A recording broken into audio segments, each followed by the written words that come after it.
It's 11:30 at night. You're sitting alone in your car when suddenly, knock, knock. You look through the window. Two children are standing outside. A boy and a girl. They don't look dangerous. They don't look lost. They simply ask you one thing. Can you take us home? You hesitate. Something about them feels wrong, but you can't explain what. Then the boy says, "Don't worry, you won't get hurt." And that's when you look into his eyes. They're completely black. No pupils, no whites, nothing. Just two empty black holes staring directly at you. You lock the doors, you start the engine, and before you drive away, the boy says something you'll never forget. "We can't get inside unless you let us." This isn't the beginning of a horror movie. According to one terrifying story, this happened in Texas in 1996, and the two children would eventually become known as the Black-Eyed Kids. The story begins in Abilene, Texas. In 1996, a journalist named Brian Bethel was sitting inside his car outside a movie theater. It was late at night. The area was almost completely deserted. Brian was sitting in his car, writing a check for his cable bill, when suddenly, knock, knock. He looked toward the window. Two children were standing outside. They appeared to be around 10 to 14 years old. One boy stood in front, while the other remained quietly behind him. The first boy politely asked Brian, "Sir, could you give us a ride home? We just watched a movie, but we spent all our money. Please take us home. I'll ask my mother for the money, and she'll pay you back." At first, Brian thought it was completely normal. They looked like ordinary children who needed help. But something inside him didn't feel right. He couldn't explain it. It was simply this strange feeling of fear, as if his instincts were telling him, "Don't let them in." Brian continued talking to them, and that's when he started noticing the strange details. The movie they claimed to have watched wasn't even playing at the theater. In fact, the movie had been released several years earlier. Then he noticed the way they spoke. Their words were too formal. Their sentences were too perfect. And their voices had almost no emotion. They didn't sound like children. It sounded more like an adult pretending to be a child. Then the boy said something even stranger. "Sir, we'll get into your car. You won't get hurt." That sentence made Brian even more nervous. It was dark outside. There weren't many lights, so he couldn't see their faces clearly. But when he finally focused on their eyes, everything changed. Their eyes were completely black. Not dark brown, not shadows, completely black. They looked almost like empty holes. And now the boy wasn't politely asking anymore. He was insisting. He kept repeating that they couldn't get inside Brian's car until Brian gave them permission. That's when Brian panicked. He immediately rolled up the window, started the car, pressed the accelerator, and drove away as fast as he could. But when he looked back, the children were gone. No explanation, no trace, just gone. At first, people thought this was simply one strange encounter. But then, other stories began appearing. Different people, different locations, yet strangely similar experiences.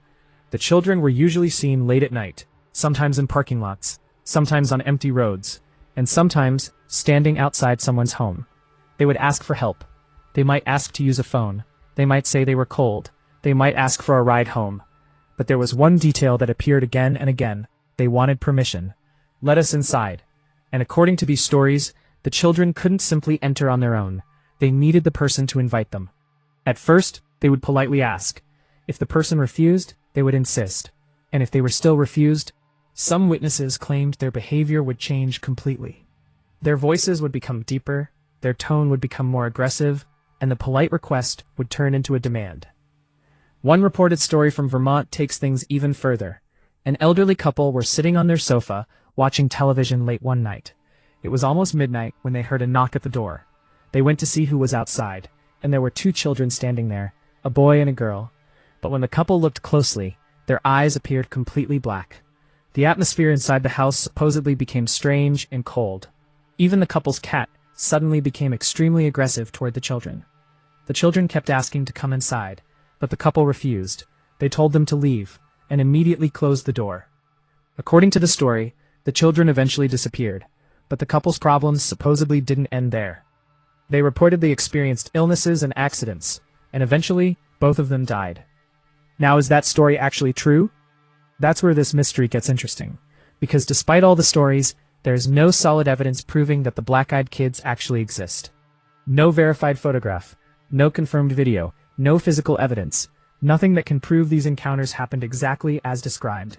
So why do so many similar stories exist? There are several theories.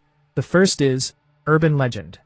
According to this theory, Brian Bethel's story became popular on the internet, and once people knew the story, they began connecting their own strange experiences to it. A strange child seen at night? Maybe it was a black-eyed kid. A frightening encounter? Maybe it was another encounter with the same mysterious beings. Over time, the stories could have influenced one another. The second theory is psychological illusion. Most of these encounters supposedly happen at night. It's dark. People are often alone. They're tired. And in low light, the human brain can easily misinterpret shadows, reflections, and faces. Once fear takes over, something ordinary can suddenly appear terrifying. But then there's a much darker theory: supernatural entities. Some paranormal researchers believe these children aren't human at all. They believe they could be supernatural entities pretending to be children. The strange voices, the emotionless behavior, the black eyes, and especially their need for permission to enter. All of these details have led people to compare them to supernatural beings from old folklore. And then there's one final theory: jinn or interdimensional beings. Some believers think the black-eyed kids could be similar to entities described in different cultures, beings capable of taking human form, appearing suddenly, and disappearing without explanation. But perhaps the creepiest part comes after the encounters. Some witnesses have claimed that even after the children disappeared, they still felt like someone was watching them. They would be completely alone, yet feel as though someone else was nearby. Something they couldn't see, something they couldn't explain. Are the black-eyed kids actually real?